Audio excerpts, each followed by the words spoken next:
আচ্ছা, কত বছর ধরে তুমি এই ক্লাসে পড়ে আছো? ম্যাডাম, উপরওয়ালার মেহেরবানিতে আর আমার আম্মাজানের দোয়ায় একই ক্লাসে আমি 8 বছর ধরে আছি। 8 বছর ধরে একই ক্লাসে পড়ে আছো, প্রতি বছর ফেল করতেছো। তোমার কি লজ্জা করে না? জি না ম্যাডাম, লজ্জা লাগে না, গর্ব হয়। প্রতি বছর তুমি ফেল করতেছো, ফেল করার মধ্যে গর্বটা কোথায় আমাকে বলবা? ম্যাডাম, বর্তমান যুগে পাশ করা খুবই সহজ। যে কোনো স্টুডেন্ট কয়েকদিন ভালো করে পড়াশোনা করলেই পাশ করতে পারবে, কিন্তু ফেল করা খুবই কঠিন। কিভাবে?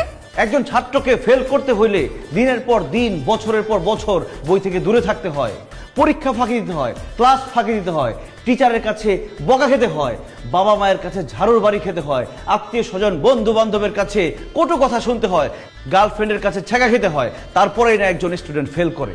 তাহলে বন্ধুরা, তোমরাই বলো, পাশ করা বেশি কঠিন নাকি ফেল করা বেশি কঠিন? চুপ, সাইলেন্ট। ওর এসব ফালতু থিওরিতে কেউ মনোযোগ দিবা না। ও পড়ালেখায় ভালো না, এর জন্য পরীক্ষায় প্রত্যেকবার ফেল করে। এক্সকিউজ মি ম্যাডাম, আমি পড়াশোনায় আপনার থেকেও ভালো, শুধু মেধা কম বলে ফেল করে দেই।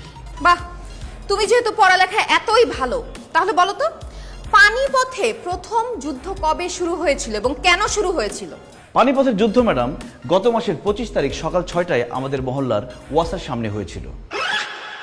যুদ্ধটা হয়েছিল আক্কাসের বাপ এবং নাসিমার মার সাথে।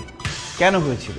উত্তর, আক্কাসের বাপ সামনে এবং নাসিমার মা পেছনে দাঁড়িয়েছিল পানি সংগ্রহের আশায়, কিন্তু সুযোগ বুঝে নাসিমার মা আক্কাসের বাপকে ক্রস করে সামনে গিয়ে দাঁড়ায়।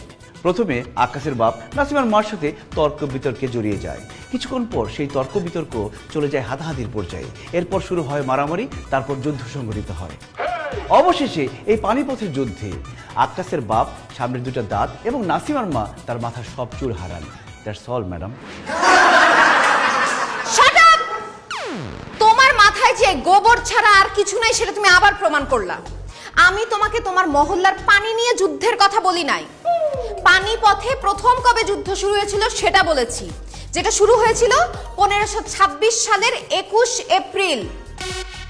যেটা হয়েছিল লোদি রাজবংশের ইব্রাহিম লোদি এবং মুঘল সাম্রাজ্যের প্রতিষ্ঠাতা বাবরের মধ্যে।